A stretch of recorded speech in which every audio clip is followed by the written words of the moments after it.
So my growth inside of my family was sped up pretty quickly by my father's cancer diagnosis.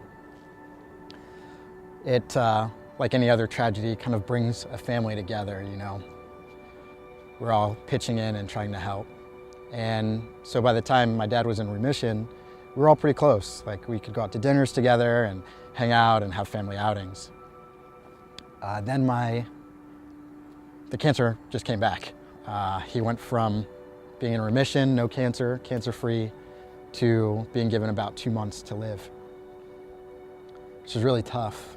So I dropped everything and stopped everything I was doing in Columbus, and I moved back in with my dad to help how I felt like I could.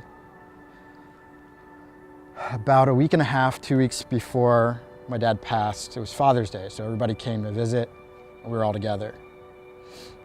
And it was a really good day because it was the last day that my dad could really communicate well before the sickness really kind of took hold. And there was a moment where my sister and I were sitting in the living room watching TV with my dad, and he told us this story. This thing he wanted to tell us about, that he had ran into an old friend when he was at church a few weeks ago, or a few months ago, I guess. And it really impacted him, because this gentleman came up to him and told my dad that he'd changed his life last time they'd seen each other. But what my dad remembered was the time that was talking about when he had seen him. My dad basically shoved a Bible in his face and told him not to talk to him, to go away from him. Because this guy was from my dad's past, from back when my dad made bad choices. He didn't want to have anything to do with him. So it was almost out of anger, my dad pushed this Bible at him.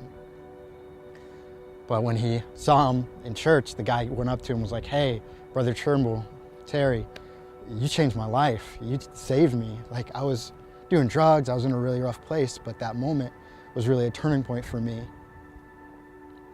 My dad looked to my sister and I was like, you know, life is a lot. But if you can change someone's life, if you can help them, then you've hit the lottery.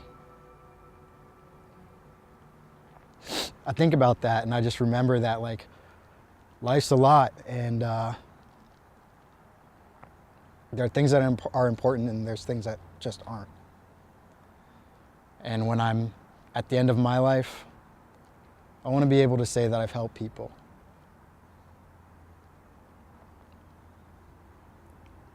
Sometimes it's just easy to get caught up in the nonsense.